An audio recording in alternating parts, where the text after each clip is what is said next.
buenos días. ¿Cómo están escuchando? Aló, jóvenes.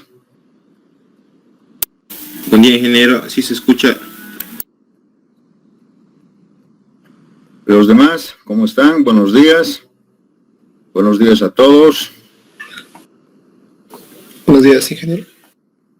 Buenos días. A ver, una señorita.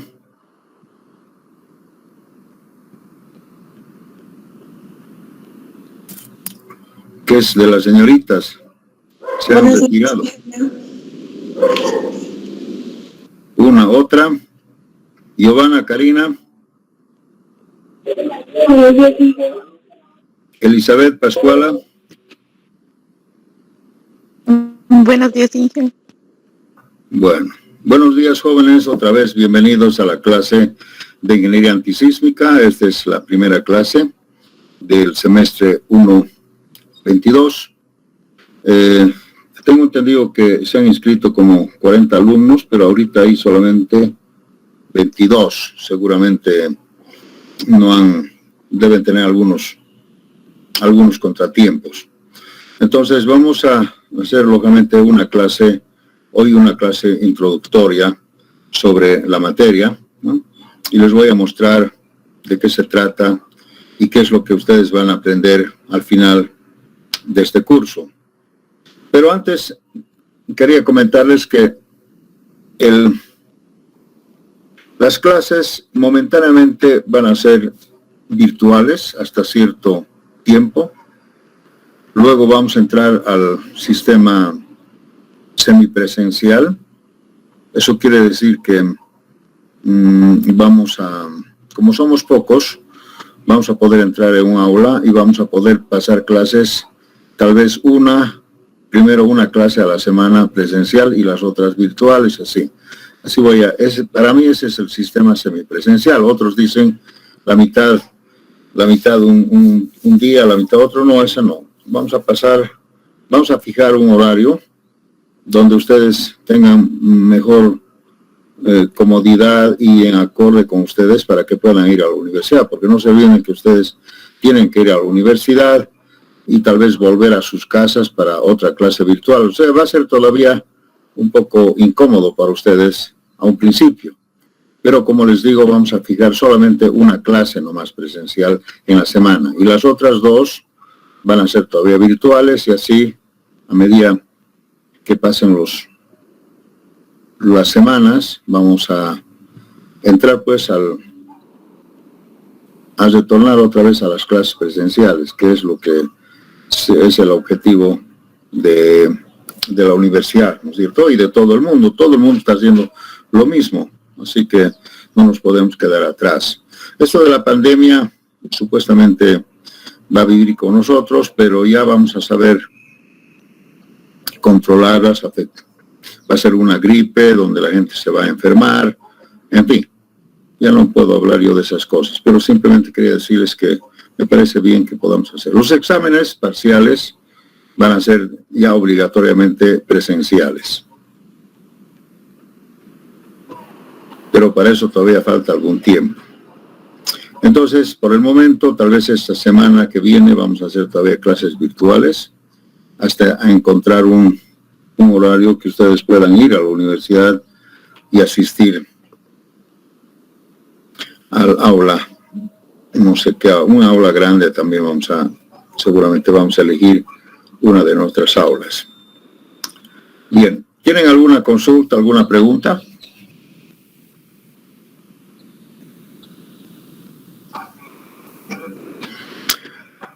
No hay ninguna. Bien, voy a mostrarles el contenido mínimo de la materia, pero que esto también no es algo definitivo, ¿no? Ni fundamental, solamente es más o menos una idea de lo que ustedes van a hacer en este curso.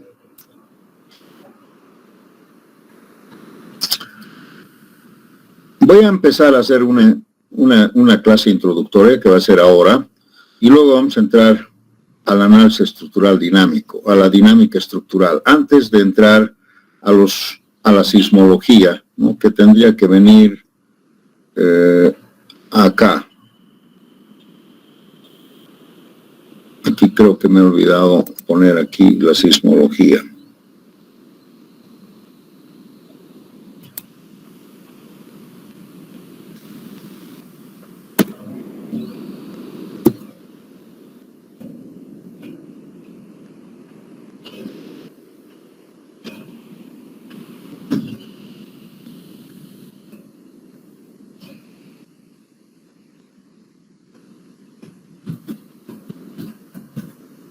Fundamentos básicos. Bien, en todo caso está en el plan global uno más detallado, pero fundamentalmente yo generalmente antes de hablar de sismología y de sismos, vamos a hacer todavía el curso de análisis estructural dinámico, que es muy importante y fundamental. Este tema de la dinámica estructural, ustedes podrían haber hecho en otro curso, ¿no? De acuerdo a otros pensus de otras carreras o de otras universidades.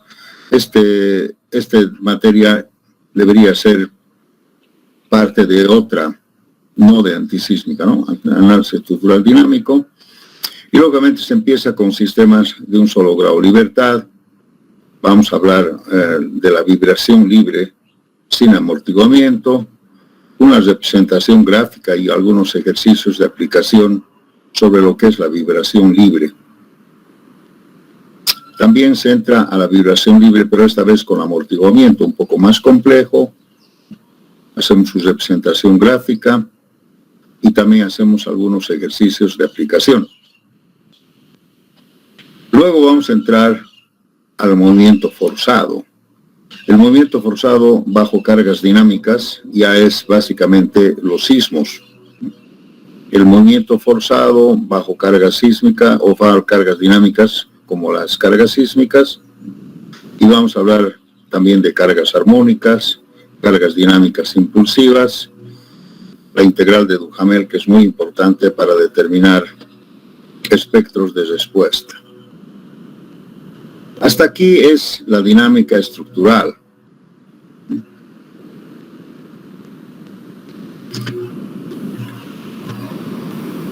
Luego vamos a entrar a lo que es la sismología.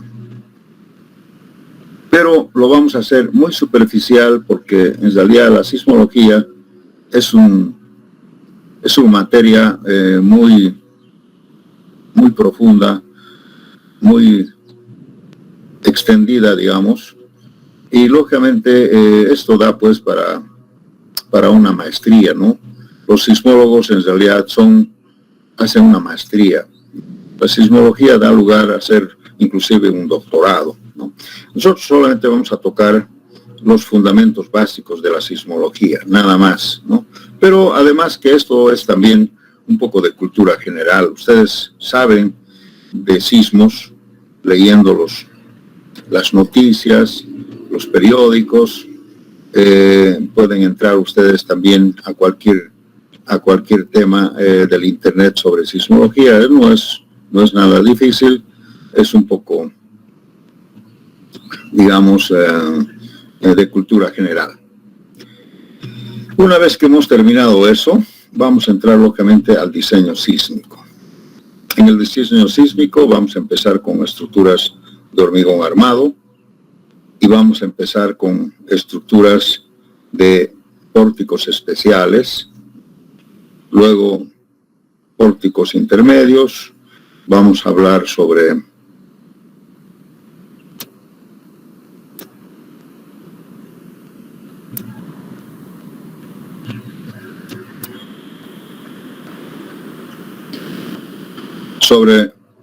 vigas, columnas, diafragmas, losas, muros de corte, escaleras y finalmente fundaciones. En pórticos especiales y pórticos intermedios. Otros pórticos básicamente no se considera no se considera ninguna disposición especial para sismos, ¿no? Los pórticos normales, por ejemplo, ¿no? Que no lo vamos a tomar en cuenta. Una vez que hagamos esto, es muy importante entrar al tema de la configuración de edificios para zonas sísmicas. Configuración de, ¿qué quiere decir configuración de edificios? Como su nombre indica, nosotros no podemos diseñar sísmicamente cualquier edificación, cualquier estructura, porque no cumple con las mínimas recomendaciones de una configuración adecuada. Configuración quiere decir una estructuración. El esqueleto de un edificio es lo que se llama configurar, ¿no?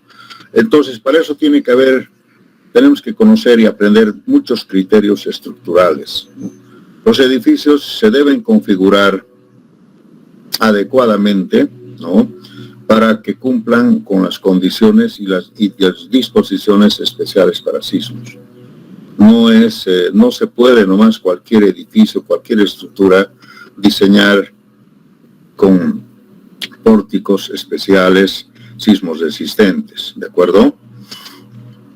Bien, acá todavía hay muchos temas, pero voy a terminar diciéndoles que vamos a hacer un proyecto.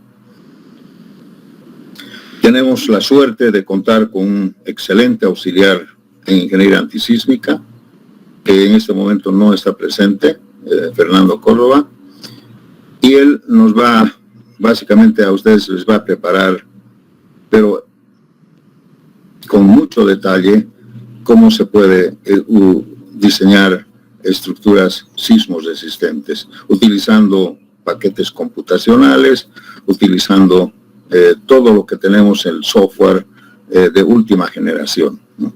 Él está muy enterado de todo, él está muy a la vanguardia, así que creo que vamos a tener la suerte de contar todavía este semestre con este excelente auxiliar.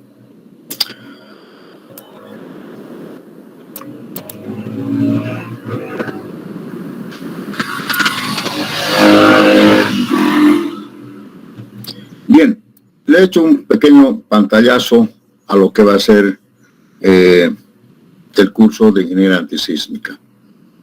Seguramente podemos contestar la pregunta que se hace, ¿no? ¿Qué vamos a aprender o qué vamos a saber, qué vamos a conocer al final de este curso? Yo diría primero, en general, es entrar y conocer el tema muy importante que es el análisis estructural dinámico. O sea, quiere decir que las estructuras en realidad deben estar sometidas siempre a cargas dinámicas, no a cargas estáticas. Hiperestática, por ejemplo, que ustedes han hecho, es solamente el análisis estructural con cargas estáticas, pero en realidad las cargas generalmente no son estáticas, siempre suelen ser además dinámicas. Por ejemplo, el sismo, el viento, alguna explosión, alguna vibración, algún movimiento dinámico debido a algún fenómeno natural, ¿no? O sea, las estructuras, si fueran solamente sometidas a cargas estáticas, no tuviéramos mucho problema. Pero ustedes verán que hay cargas dinámicas que ustedes seguramente no conocen, ¿no? Por ejemplo, el viento no es una carga estática, no es una carga, es una carga dinámica. Una explosión, un derrumbe, son cargas dinámicas. El sismo es una carga dinámica y hay otras cargas más que siempre están atacando a las estructuras en la vida útil de cualquier estructura o de cualquier edificio. Entonces, es un error, pues, hacer un cálculo estructural solamente considerando cargas estáticas. Eso sería solamente minimizar un poco, digamos, el cálculo, el diseño. Hay cargas dinámicas. Por eso es que es muy importante este análisis estructural dinámico. ¿ya? Así que muy importante. Entonces, así vamos a aprender a determinar esfuerzos en momentos, en esfuerzos de corte, bajo cargas dinámicas. ¿Y qué es una carga dinámica? Es una fuerza que varía con el tiempo. La carga dinámica es una fuerza que varía con el tiempo. O sea, en ese entendido, entramos al campo de la cinemática, donde una carga dinámica genera aceleraciones, velocidades y desplazamientos. Eso es análisis estructural dinámico. También, lógicamente, vamos a aprender a encontrar espectros de respuesta con los conceptos de la integral de Duhamel. ¿Qué es un espectro de respuesta? ¿De dónde viene este término? Espectro quiere decir una colección de valores máximos. Entonces, cuando una estructura está sometida a un espectro de respuesta de una carga dinámica, quiere decir que el espectro es una colección de valores máximos que pueden ocurrir o no en algún tiempo. Por ejemplo, el viento, que es una carga dinámica, el viento puede tener tal vez una carga máxima que podría ser la velocidad máxima. ¿Cuánto es la velocidad máxima del viento en Cochabamba?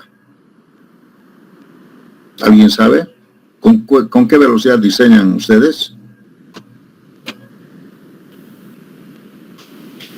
Bueno, en el espectro podemos encontrar pues las respuestas de la estructura bajo una velocidad, digamos, característica del viento de acuerdo a las zonas. Por ejemplo, yo siempre digo aquí en Cochabamba, suficiente considerar 100 kilómetros por hora, máximo, tal vez 90, pero no pues 120 ni 130, porque eso es ya, en realidad, es una exageración, ¿no? Son cargas exageradas. Eso puede ser en otro lugar, tal vez, no sé, en el altiplano, en Arani o en Santa Cruz. En Santa Cruz los vientos pueden llegar hasta 150 kilómetros por hora. En Cochabamba no pasan de 100. Entonces de ahí viene el espectro, ¿no? La colección de valores máximos para cargas dinámicas, ¿no? De diferente característica y depende de la zona.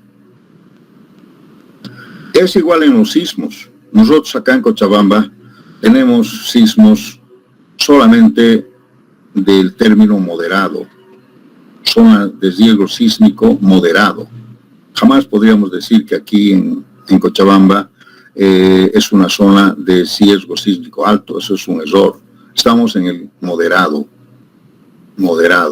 Pero hay otros lugares en Bolivia que son altos, por ejemplo, Sorata de La Paz, en los Yungas, en el lado de Sutlipes de Potosí, en el cono sur de Cochabamba, que sería Aiquile, Misque, Totora. Esos lugares son tal vez zonas de riesgo más altos. Pero Cochabamba, el cercado de Cochabamba, solamente moderado. Santa Cruz, menos de moderado, ¿no es cierto? Y así entonces, por eso que tenemos que hablar de aspectos de respuesta bajo cargas dinámicas, ¿no? Reales, digamos, no exageradas. También aprenderemos pues algunos fundamentos básicos sobre sismología. Cómo son los sismos, cuáles son sus características, cómo se mide un sismo, cómo se registra un sismo, cuáles son los términos que se utilizan para el diseño y cuáles son los valores que se utilizan para cargar una estructura a cargas dinámicas sísmicas. Hay que hablar de aceleraciones, velocidades, desplazamientos, intensidades, magnitud, etcétera, etcétera, ¿no? Sismología. Bueno, finalmente vamos a entrar a lo que nos interesa, que es el diseño sísmico, ¿no? O también se llama sismo resistente. Diseño sísmico o diseño sismo resistente. Antisísmica no es un término adecuado. No es un término. Lo más correcto para mí debería ser ingeniería sismo resistente. Entonces, acá vamos a entrar locamente al campo de las estructuras de hormigón armado y vamos a empezar con pórticos especiales. Vamos a hablar de la ductilidad de las vigas en esos pórticos. Vamos a hablar de los pórticos intermedios, columnas, losas, escaleras, en fin, todos los elementos estructurales que forman parte generalmente de los pórticos. También hay los muros de corte, que son, por ejemplo, los ascensores, las escaleras, generalmente tienen un comportamiento como si fuera un muro o un diafragma. Ustedes saben que estoy hablando, cuando se habla de diafragma, son elementos que en realidad conectan una estructura con otra o conectan algún elemento con otro. Eso se llama diafragma. Lo consolidan, ¿no? Lo vinculan, lo unen, lo linkan. Finalmente, vamos a hablar de fundaciones, algunos conceptos básicos de fundaciones y luego el proyecto. ¿Alguna pregunta, jóvenes? Bien, en todo caso, acá es posible que yo esté obviando algunos capítulos o subcapítulos. Simplemente esta es una idea. Entonces, ustedes al final del curso podrán primero percibir lo que podría ocasionar un sismo en una estructura y cómo se puede contrarrestar con algunas disposiciones especiales que nosotros podemos aprender para hacer un diseño sísmico moderado, ¿no es cierto?, bajo cargas dinámicas. ¿Alguna pregunta? ¿Alguna curiosidad? ¿Está por ahí el auxiliar Fernando? No está. Bueno, él me dijo que hoy no iba a poder estar, que tenía alguna cosa, pero el lunes va a estar acá y les voy a presentar para que se pongan en contacto con él y puedan organizar algunos grupos para hacer clases de auxiliaturas un poco extras a mis clases. Bien, voy a verificar cuántos alumnos hay. 28, 29, 30. 30 alumnos, a 47 o 50 todavía falta.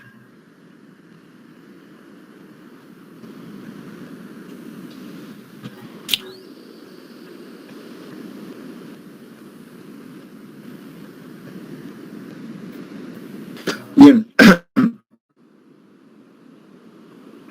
Vamos a hacer una introducción un poco general.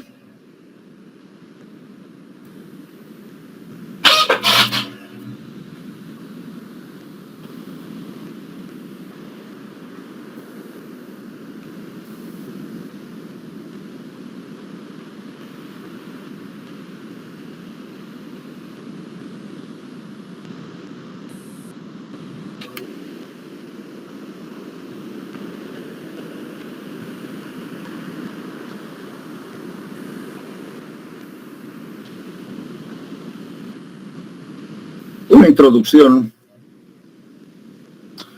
y vamos a decir que en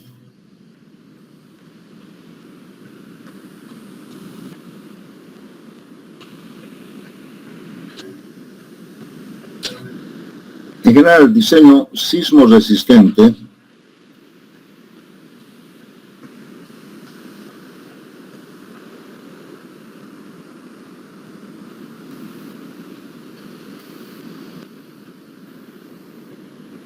se debe tomar en cuenta, para hacer un diseño sismo resistente, debemos tomar en cuenta la zona de sismo sísmico.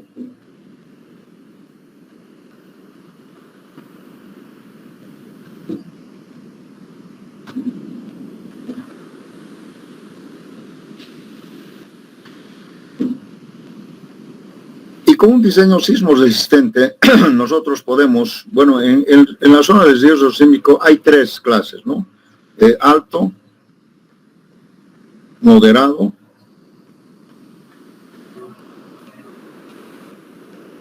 y bajo. Entonces, en el riesgo sísmico alto, hay pues zonas en el mundo donde realmente la actividad sísmica es muy intensa. Por ejemplo, Japón, USA, Estados Unidos, Alaska, la China, Rusia, Chile, Perú, etcétera, etcétera, ¿no? Estas zonas tienen una actividad sísmica muy intensa, además recurrente, ¿no? En cambio, nosotros en Sudamérica podría ser tal vez solamente estas 2 regiones de Sudamérica. Nosotros, tal vez Bolivia, podríamos decir Bolivia y los demás países.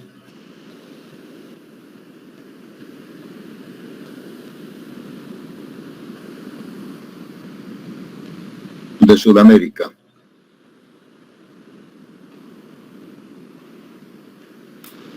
Por acá me estoy olvidando algunas de Centroamérica, por ejemplo, Guatemala, lo que también un poco de, bueno, Centroamérica, mejor.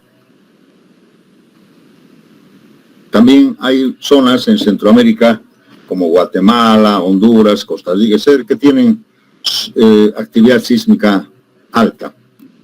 En moderado podemos ver Bolivia y algunos países de Sudamérica como Argentina, Colombia, Venezuela, etcétera. Pero en bajo podemos hablar, por ejemplo, del Brasil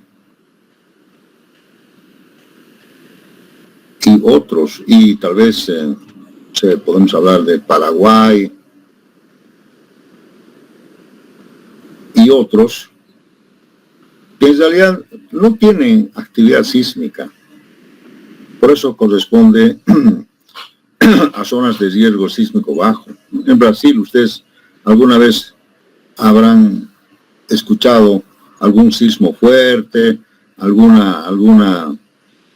desastre natural debido a sismos. No, hay un poco, pero como les digo, bajo. Entonces, básicamente, para hacer un diseño sismo resistente tenemos que tener en cuenta estos conceptos de sismología, ¿no? Donde, por ejemplo, fíjense ustedes, en Japón el riesgo de sísmico alto, jamás podemos pensar en estructuras intermedias ni bajas, tiene que ser son estructuras con riesgo sísmico alto, ¿no? Entonces, las disposiciones especiales tienen que ver con esto en el diseño sismo resistente, ¿no? Como introducción podemos decir, jóvenes, que en realidad los sismos tienen consecuencias en las estructuras muy como un desastre natural básicamente está en el nivel muy alto. La consecuencia de los sismos puede, aparte de destruir materialmente las edificaciones, puede generar mucho luto, muchas muertes de la vida, muchas pérdidas de la vida humana. Las consecuencias son grandes. Una de ellas, por ejemplo, es la pérdida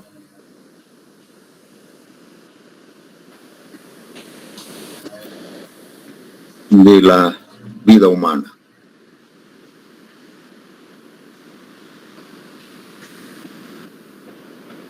jóvenes, ustedes consideran conmigo que cuando ocurre un sismo y hay pérdidas de vidas humanas, estas personas a veces lamentablemente mueren de una forma muy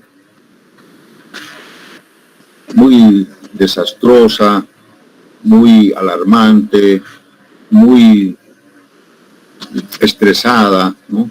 Con mucho sufrimiento. Imagínense, por ejemplo, un edificio se derrumba, entierra todo y la gente está ahí abajo.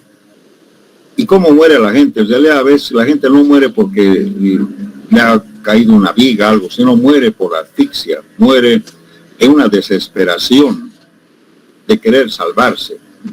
Y no hay cómo se salven, pasan los días, ellos están básicamente desaparecidos y mueren pues con sus uñas, con sus dedos completamente sangrando o sin uñas porque han querido excavar con sus manos algún lugarcito suave y no han podido, ¿no? Mueren en una forma muy desesperante, ¿no? Básicamente es una tortura, ¿no? Entonces, esa es la parte más dramática de un sismo, ¿no? Cuando la gente muere en forma muy desesperante. Y eso le puede ocurrir a cualquier persona, no solamente a una clase pobre ni media, a cualquier persona le puede llegar, ¿no?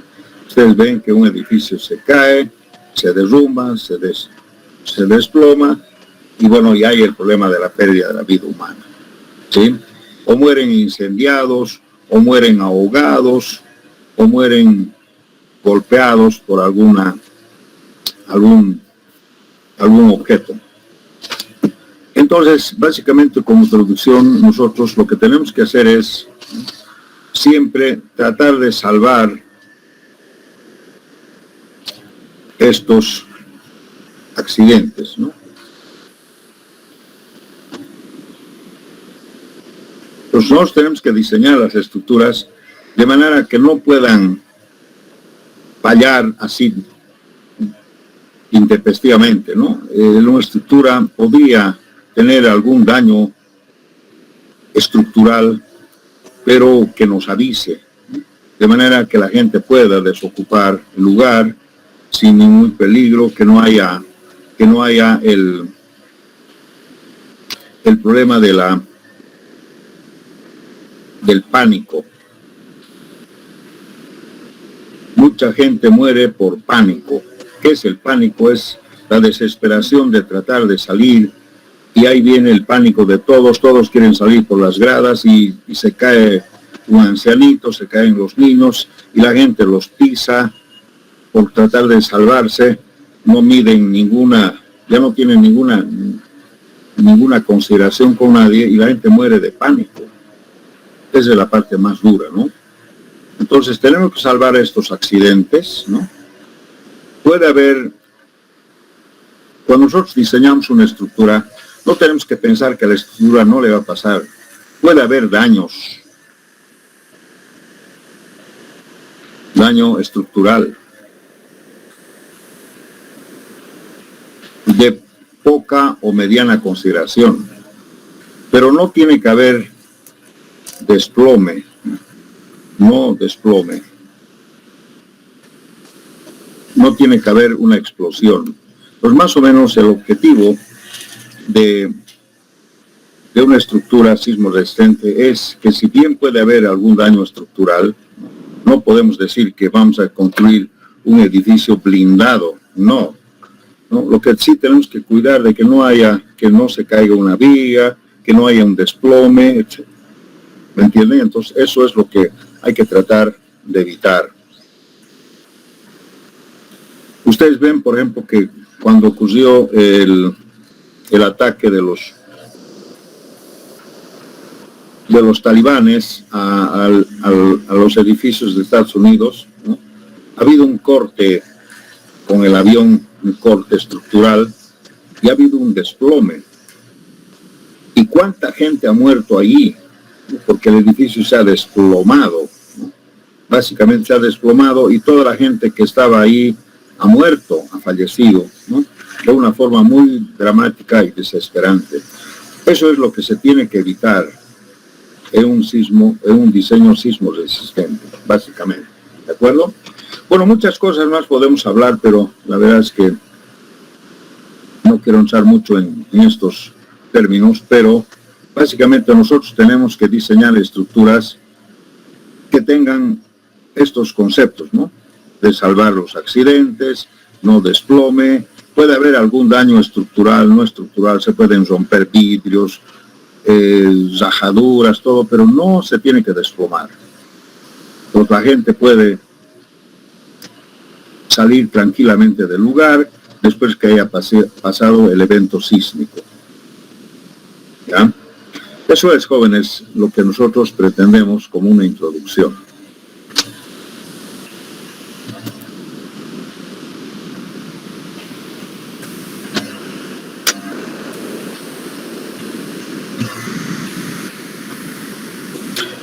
Bien, jóvenes, como introducción voy a aprovechar de entrar un poco a algunos conceptos del análisis estructural dinámico. Y les voy a descifrar, un ratito voy a cerrar mi ventana. Había un ruido de cortadora de pasto. Muy bien, como introducción vamos a entrar a cómo se puede iniciar un curso de análisis estructural dinámico en sistemas de un solo grado de libertad. ¿Qué quiere decir sistema de un solo grado de libertad? Vean ustedes este carrito que tiene ahí unas rueditas y aquí en el piso hay una riel, digamos, una riel. Entonces, este carrito o este móvil que tiene una masa, ¿cierto? Cuando yo le jalo, cuando le aplico una fuerza dinámica, una fuerza externa dinámica, sobre el carrito se mueve sobre la riel en una sola dirección, ¿no? Solamente en esta dirección, en la dirección X. Eso quiere decir que este sistema tiene un solo grado de libertad, porque no se va a mover perpendicularmente, porque la riel tiene una sola dirección, no se va a poder mover verticalmente, porque no hay carga que actúe verticalmente, la carga es horizontal, no va a haber momentos, ni en X, ni en Y, ni en Z. Ustedes saben, jóvenes, que un móvil o una partícula puede tener 6 grados de libertad, 3 de traslación y 3 de rotación. Pero este móvil solamente tiene un solo grado de libertad, tiene uno solo, que sería en esta dirección. Aquí hay una riel en el piso. Y la fuerza de rozamiento de esa riel la vamos a despreciar, ¿de acuerdo? Entonces, este móvil, este carrito, tiene una masa. Ustedes saben qué es la masa. La masa es el peso dividido entre la gravedad. Entonces, este carrito tiene un peso, y si lo dividimos en la gravedad, eso se llama masa. Si nosotros le aplicamos originalmente una carga dinámica externa, así horizontal, y cuando aplicamos una carga externa, tenemos que pensar que este móvil se va a mover, se va a trasladar, ¿no? Se va a desplazar, y se va a desplazar con una velocidad y con una aceleración. Esto que estoy escribiendo acá quiere decir velocidad, ¿no? Con un puntito, con 2 puntitos quiere decir aceleración. Y este T quiere decir en función del tiempo. La velocidad en función del tiempo, la aceleración. El desplazamiento no tiene nada, solamente es U. Con respecto al tiempo se llama desplazamiento con respecto al tiempo. La velocidad con respecto al tiempo es la primera derivada del desplazamiento sobre el tiempo. Ustedes conocen por cinemática que la velocidad es nada más que la derivada parcial del desplazamiento sobre el tiempo. cambio, la aceleración por la cinemática es la segunda derivada del desplazamiento con el tiempo, o la primera derivada de la velocidad con el tiempo. Ustedes conocen de cinemática, ¿verdad? Entonces también podemos definir como F de t como una carga dinámica, que es una fuerza que varía con el tiempo. Por favor, escriban todo esto. Me gustaría que escriban, aparte de que van a tener ustedes seguramente en la grabación de esta clase, ustedes van a tener esto, pero escríbanlo como una manera de refrescar algunos conceptos de la dinámica estructural.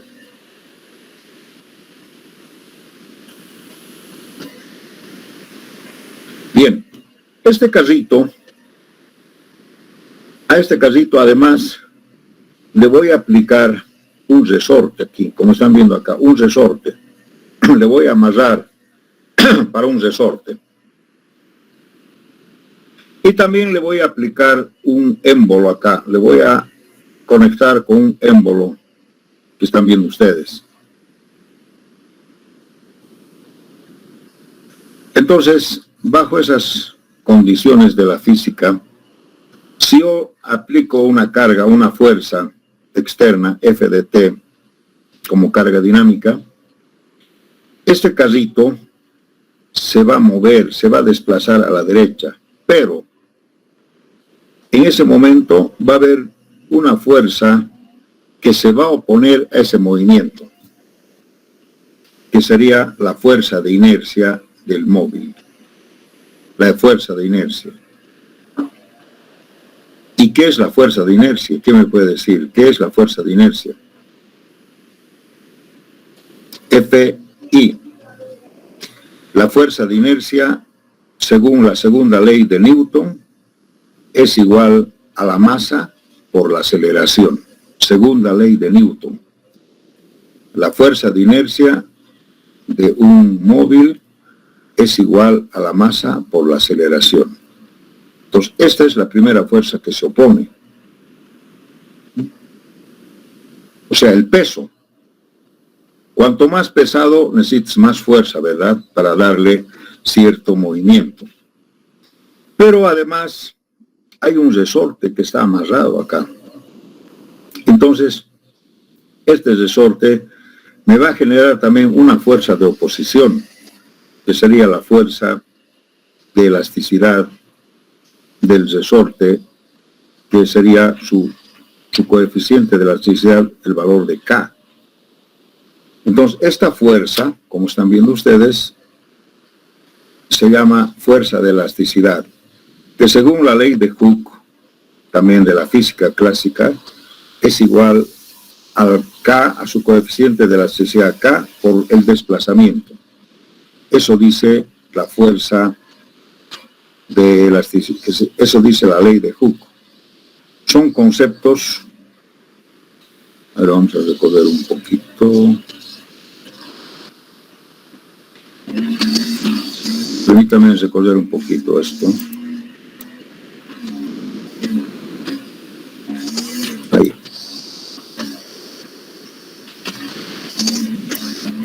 Entonces, son conceptos de la física clásica. Son fuerzas internas que se oponen a la fuerza externa. Entonces, la fuerza de inercia, la fuerza de elasticidad, y finalmente habría otra fuerza más, que sería la fuerza que se opone el amortiguamiento, el émbolo. Un émbolo es como un amortiguamiento, un amortiguador, ¿no? Y aquí hay un fluido, puede ser hidráulico, algún fluido, digamos, amortiguable, ¿no? Y que tiene un coeficiente C. Esa fuerza se llama fuerza de amortiguamiento, que según la ley de Boat se escribe la ley de Boat, es nada más que el coeficiente de amortiguación por su velocidad. Esta también es, de acuerdo a la física clásica, es una fuerza que se opone al movimiento. Entonces verán ustedes que este carrito, dependiendo de la fuerza que le apliques, se va a mover con cierta velocidad con cierta aceleración y alguna distancia, se va a recorrer alguna distancia. Observen ustedes que estamos despreciando la fuerza de rozamiento. Aquí habría una cuarta fuerza, que sería la fuerza de rozamiento, que tiene que ver con la riel y las ruedas, ¿no? O tal vez las llantas. Pero a nosotros no nos interesa esa fuerza, estamos suponiendo que la fuerza de rozamiento es cero, despreciable. Entonces, ahí tenemos pues las tres fuerzas que ustedes están viendo. Esto, jóvenes, se llama un sistema de un solo grado de libertad. Porque solamente se está moviendo en una sola dirección. De las 6 que puede haber, en una sola dirección. Eso es. Entonces, vean ustedes, mientras yo le aplico esta fuerza, este carrito se está moviendo, se está desplazando con cierta velocidad y con cierta aceleración. O sea, este carrito está en movimiento. ¿Y ustedes creen que este carrito, y ustedes creen que podemos encontrar alguna ecuación de equilibrio en movimiento? Sí, se puede encontrar. Se puede encontrar.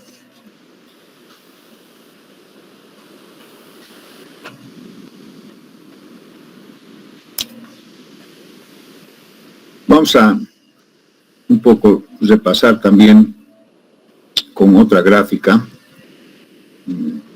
cómo se puede representar un móvil bajo un sistema de un solo grado de libertad. Entonces, como están viendo acá, está la masa, está el resorte y el émbolo. Hay tres fuerzas que se oponen a la fuerza dinámica. Entonces sería 1, 2 y 3. Primero sería la fuerza de inercia, la fuerza de elasticidad y la fuerza de amortiguación. Tres fuerzas.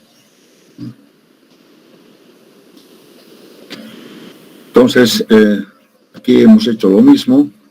La fuerza de inercia, según Newton, la fuerza de elasticidad, según Hooke, y la fuerza de amortiguamiento, según Watt. Además, estos desplazamientos, velocidades y aceleraciones están vinculadas, están relacionadas con la teoría de la cinemática, ¿no? Que la aceleración es la primera derivada de la velocidad o la segunda derivada del desplazamiento. La velocidad es la primera derivada del desplazamiento, todo con respecto al tiempo. Entonces, estamos hablando ahora de movimiento. El cuerpo está en movimiento, la estructura está en movimiento. ¿Sí? A ver, acá también podemos ver,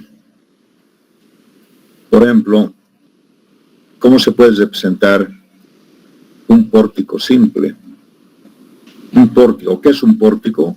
Un pórtico es el conjunto de columnas y vigas, que pueden ser con un vano, dos vanos, n vanos, pero este es un pórtico. Este pórtico simple, como verán ustedes, tiene su masa concentrada acá. Las columnas son parte de la elasticidad del sistema o la rigidez. La rigidez de las columnas me da el coeficiente de elasticidad K. Y aquí está el émbolo, el amortiguamiento, que me puede dar el material, ¿no? Por ejemplo, una mampostería de ladrillo. Supongamos que esto está con ladrillo, me va a generar un valor de amortiguamiento. Entonces verán ustedes que igual en un pórtico simple hay una masa, que podemos concentrarlo acá, hay la elasticidad de las columnas y hay el amortiguamiento del material que compone la estructura. Entonces, igual que el otro caso, podemos encontrar tres fuerzas a una carga dinámica: la fuerza de elasticidad, la fuerza de amortiguamiento y la fuerza de inercia. Las fuerzas de inercia. Aquí ustedes podrán notar que la fuerza de elasticidad es la mitad en una columna y la mitad en otra columna. La suma de las dos fuerzas me dan una sola, ¿no? Aquí dice por eso Fs medios, ¿no? Fuerza de elasticidad.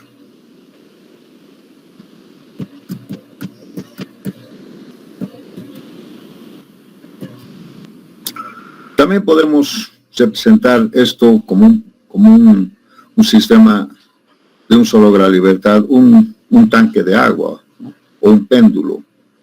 Un péndulo donde está aquí la masa, en la columna aparece el coeficiente de elasticidad, el coeficiente de amortiguación, y si le aplicamos una fuerza a este péndulo, una fuerza horizontal, vamos a generar movimiento de desplazamiento de este péndulo con una velocidad y con una aceleración. Lo mismo. Entonces, esto es lo que se llama dinámica estructural de un solo grado de libertad.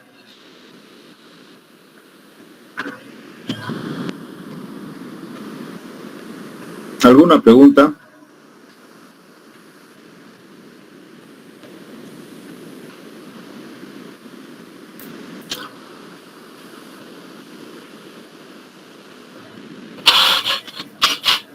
Bien, ahora vamos a encontrar la ecuación de equilibrio.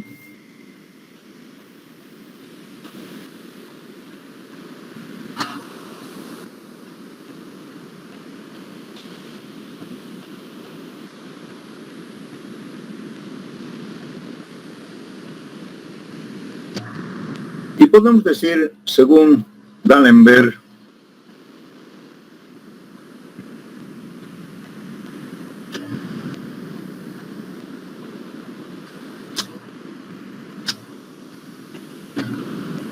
este famoso físico, dice que cualquier sistema en movimiento puede estar en equilibrio. Repito, cualquier sistema en movimiento puede estar en equilibrio, ¿no? Con el concepto de que las fuerzas internas sean igual a las fuerzas externas.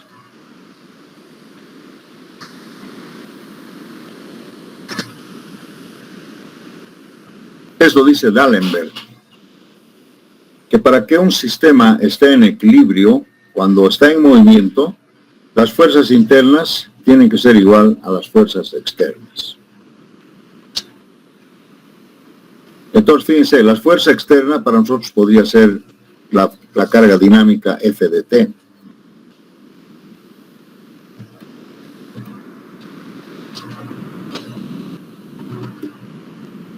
La carga dinámica F de T. Y las fuerzas internas podrían ser la fuerza de inercia más la fuerza de amortiguación y más la fuerza de elasticidad. Estas serían las fuerzas internas. Son las fuerzas que se oponen al movimiento. En cambio, la fuerza externa es la carga dinámica. Entonces, si nosotros generamos esta ecuación de equilibrio, podemos encontrar, pues, el punto de partida de nuestro concepto dinámico. Las fuerzas internas se oponen a las fuerzas externas. Vamos a repasar acá y vamos a decir que la fuerza F de I se llama fuerza de inercia.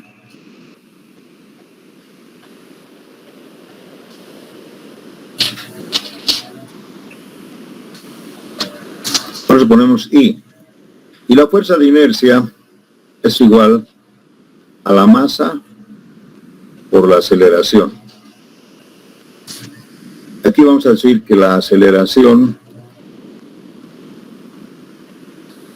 es igual a la segunda derivada del desplazamiento sobre el tiempo.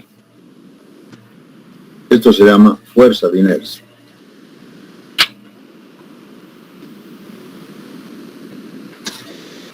La segunda fuerza, podemos hablar, esto tiene que ver con la masa, ¿no? La fuerza de inercia es con el resorte.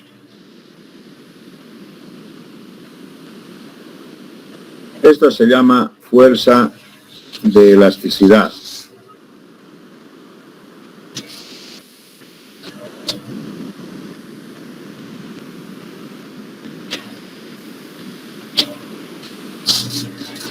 Y la fuerza de elasticidad, aquí vamos a hablar según Newton, ¿no?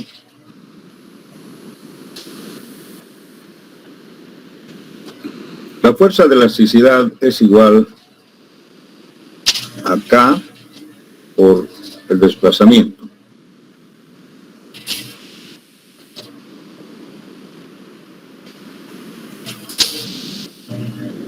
Esto es según la teoría de Hooke. ¿Qué dice la ley de Hooke? Dice que la fuerza de elasticidad es nada más que el coeficiente K de elasticidad por su desplazamiento. Eso dice Hooke. Y luego vamos a hablar de la fuerza de amortiguamiento. Tal vez la fuerza de amortiguamiento no se conoce mucho. Esto quiere decir amortiguamiento.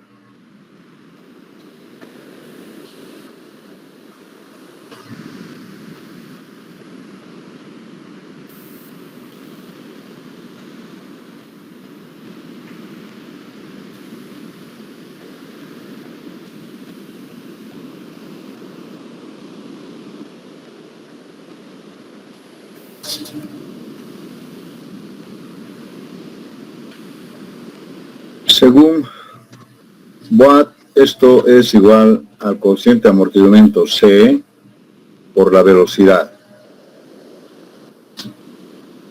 Y la velocidad es la derivada del desplazamiento sobre el tiempo. Esto nos dice Watt. ¿Sí? Entonces, aquí podemos escribir finalmente la ecuación de equilibrio, que sería la masa por la aceleración es la fuerza de inercia, más la fuerza de amortiguamiento, que sería C por la velocidad,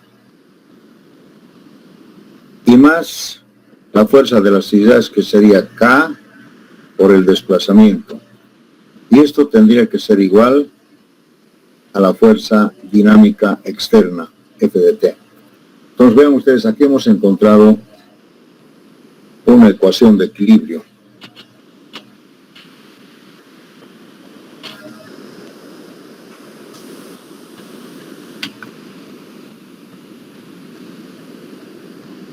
Esto lo vamos a llamar ecuación de equilibrio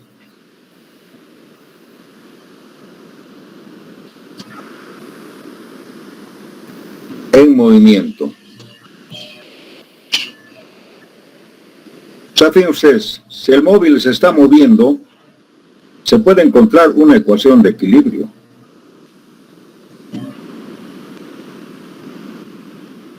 Cuando un vehículo está caminando por una carretera en movimiento con cierta velocidad y con cierta aceleración, seguramente en base a eso se está desplazando, ¿no?, una distancia. Pero ¿y cuál sería la fuerza externa que hace que el camión camine, corra. ¿Cuál sería la fuerza externa?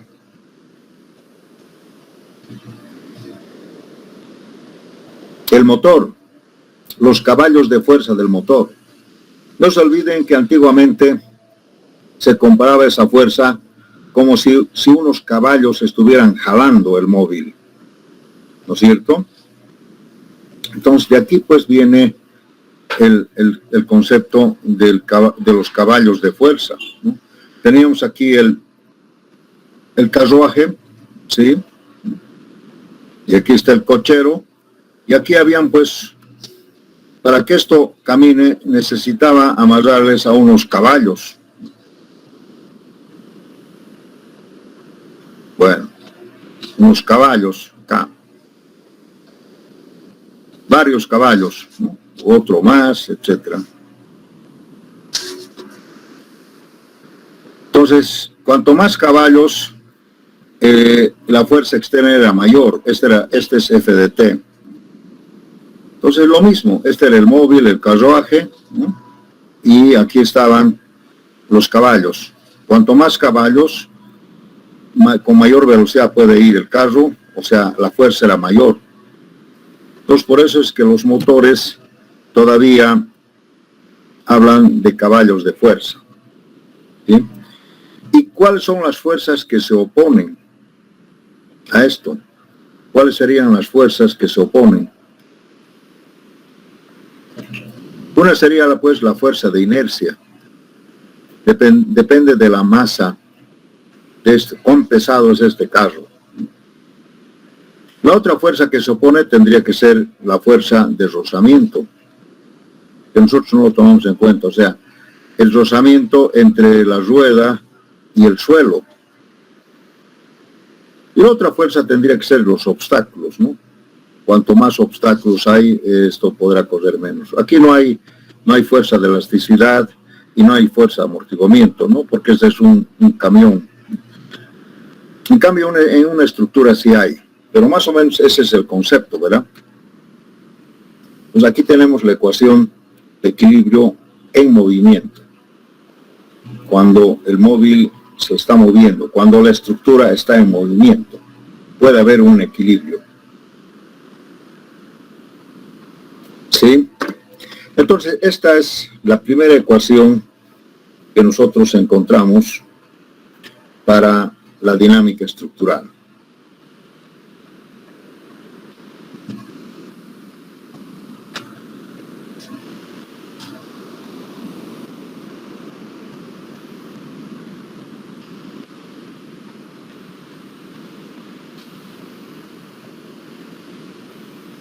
Bien, si no hay preguntas, vamos a entrar a este concepto que se llama vibración libre.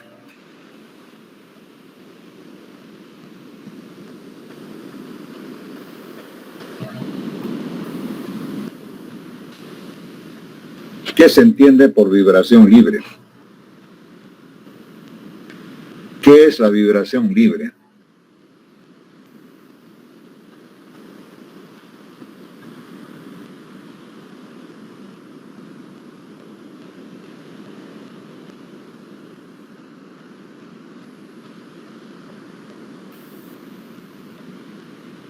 A ver, por ejemplo, acá, en este móvil,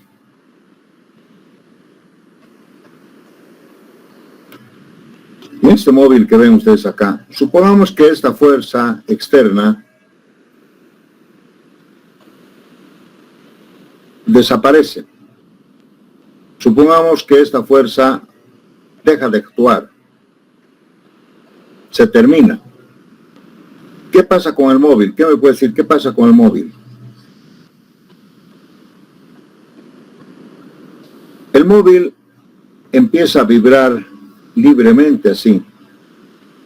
O sea, como ya no hay la fuerza, entonces este móvil retrocede, va, viene, así. Y a medida que pasa el tiempo, dependiendo del amortiguamiento, este móvil se detiene en algún tiempo. Eso quiere decir vibración libre. La vibración libre ocurre cuando la carga externa dinámica deja de actuar y el cuerpo vibra libremente, como están viendo acá. Va, viene y después se detiene. Cierto momento, otra vez vuelve a detenerse y se vuelve estático. Eso quiere decir vibración libre, jóvenes. Acá también se puede hacer lo mismo. Si esta carga se vuelve cero, pues este móvil vibra libremente, aplicando la fuerza de inercia, la fuerza de elasticidad y la fuerza de amortiguamiento. Lo mismo en un péndulo. Imagínense si yo estoy jalando y de pronto lo largo, pues este péndulo va a pendular, va a vibrar libremente, pero en algún tiempo se va a detener. Lo mismo ocurre con este pórtico. Si esta fuerza yo la elimino, entonces aquí había un desplazamiento. Aquí había un desplazamiento, una velocidad, una aceleración. Pues esto empieza a pendular o a vibrar libremente. Eso se llama vibración libre. Entonces, la vibración libre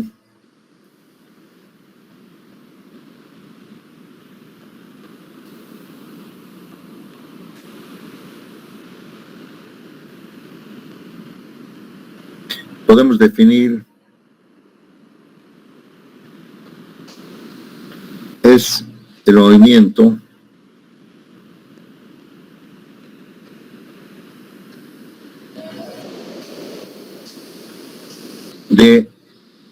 del sistema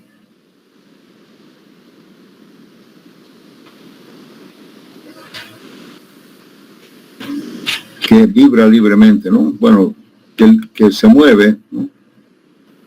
Que se mueve libremente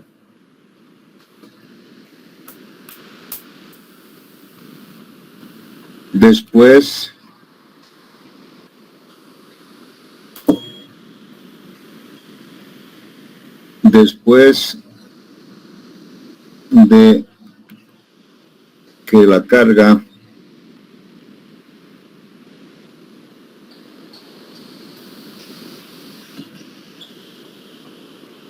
dinámica dejó de actuar.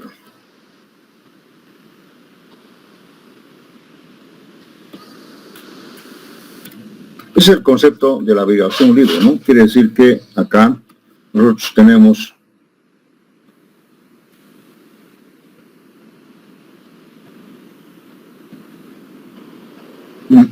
aquí podemos encontrar seguramente un desplazamiento, una velocidad y una aceleración. Pero ese movimiento es un movimiento armónico, oscilatorio, ¿no? Esta vibración libre es un movimiento oscilatorio, movimiento armónico, ¿no? O sea, se vibra con cierta armonía, ¿no? Armónico.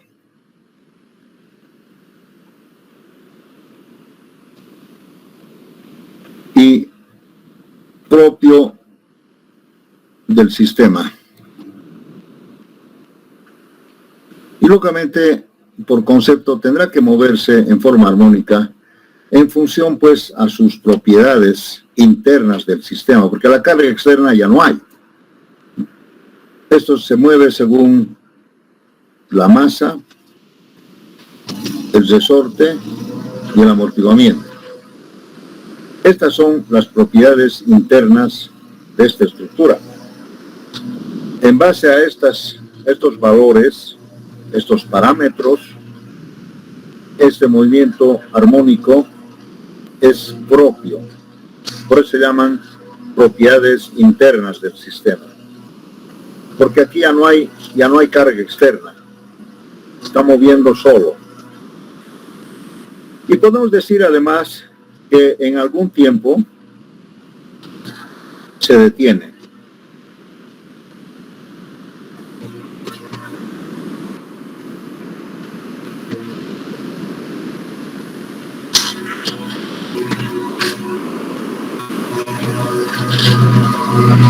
Cuando se detiene, podemos decir que el desplazamiento es cero, la velocidad es cero y la aceleración es cero. Esto quiere decir que la estructura entra en reposo,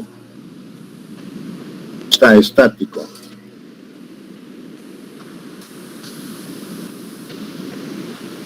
Eso es. Entonces, como vibración libre podemos decir que es el movimiento oscilatorio del sistema, ¿no?, que se mueve después de que la carga dinámica dejó de actuar. O sea, tendría que haber actuado una carga. Porque si no hay la carga, no hay vibración libre. Si no hay la carga externa, si no hay esa excitación, una fuerza, no habría, ¿verdad?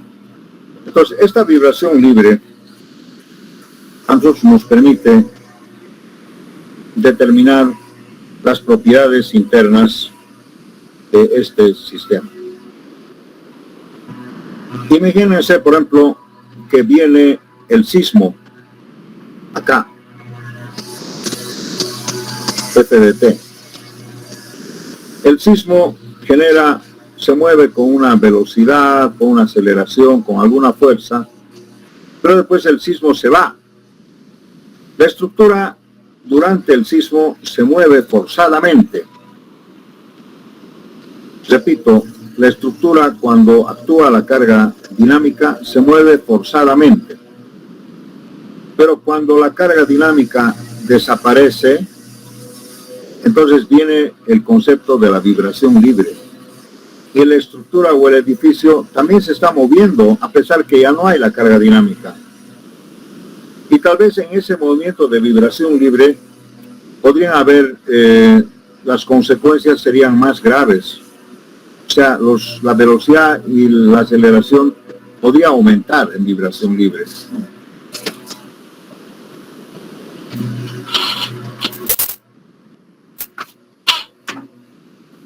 Por eso es que no podemos obviar la vibración libre en una estructura. Porque, repito, quién sabe, como el sismo a veces tiene un corto tiempo, lo mueve a la estructura y la estructura después empieza a moverse tal vez con mayor desplazamiento, con mayor velocidad, con mayor aceleración en su vibración libre. Y tal vez ahí es donde se ocurren los daños, ¿no?, en la vibración libre. Entonces, ese es el concepto de la vibración libre.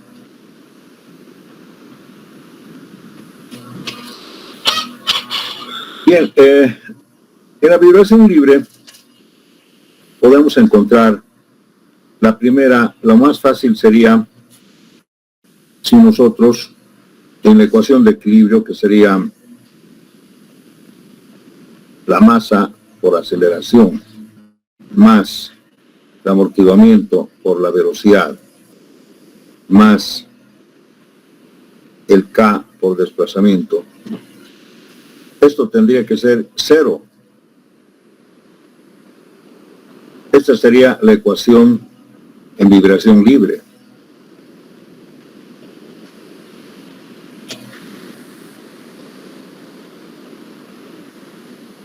Sí.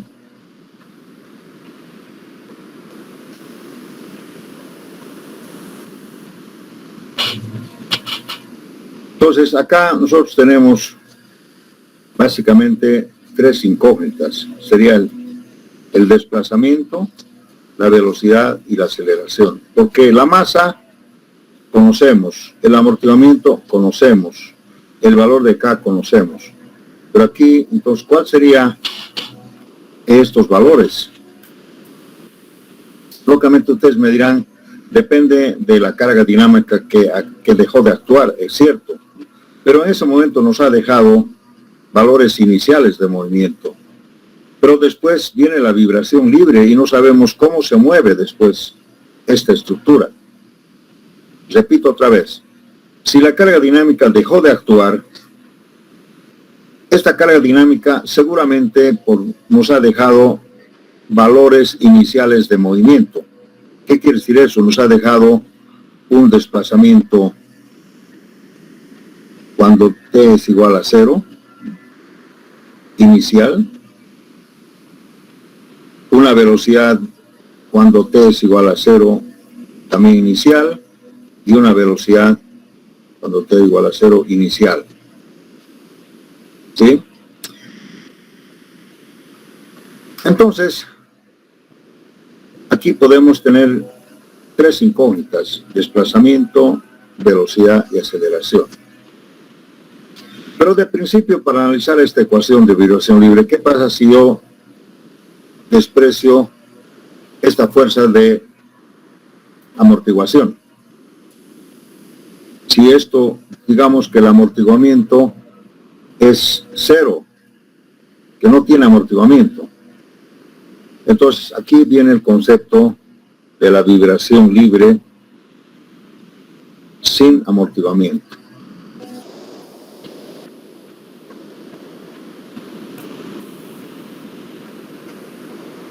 En principio vamos a analizar esta ecuación. Masa por aceleración más K igual a 0. Esta ecuación la vamos a analizar la próxima clase, esta ecuación. Pero vamos a definir que esta es la ecuación de equilibrio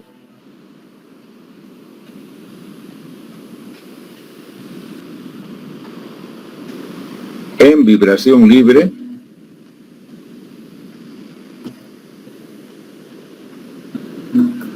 sin amortiguamiento. Escriban, por favor. Entonces, esta es la primera ecuación que vamos a aprender a encontrar. ¿Cómo resolvemos esta? Esta es una ecuación diferencial, ¿no es cierto? Teniendo en cuenta que la aceleración es la segunda derivada del desplazamiento con respecto al tiempo. Pues si conocemos el desplazamiento, lo podemos derivar y podemos dos veces y podemos encontrar la aceleración, ¿no? Pero verán ustedes que aquí esta es una ecuación diferencial. Y tenemos que resolver esta ecuación diferencial para encontrar cómo ha sido esa vibración libre, cómo se mueve esa vibración libre, con qué desplazamiento, con qué aceleración y con qué velocidad. ¿De acuerdo? Entonces, vamos a realizar la próxima clase. ¿Tienen alguna pregunta, jóvenes? Bien, como verán, hemos entrado un poco en algunos conceptos básicos de la dinámica estructural, ¿no? Y hemos hablado básicamente de la ecuación de equilibrio en movimiento y hemos entrado al concepto de la vibración libre. Y la vibración libre es fundamental en la dinámica estructural. Todos los cuerpos en movimiento, una vez que han dejado de actuar, pueden moverse libremente. Como el camión. Si el camión tú lo apagas en velocidad, tú le apagas el motor, el camión empieza a moverse libremente hasta que llega un momento en que se detiene porque ya la fuerza dejó de actuar. Entonces, esa inercia que tienen los cuerpos en movimiento se llama vibración libre. O movimiento libre también, si quieren, pueden hablar. Muy bien, jóvenes. Por el momento, por esta clase está bien. Tenemos 28 alumnos, todavía no están todos. Esperamos que la otra semana ya estemos más completos. Si no tienen ninguna pregunta, voy a parar aquí la clase. Muchas gracias. Que pasen un fin de semana. Hasta luego. Hasta luego, ingeniero.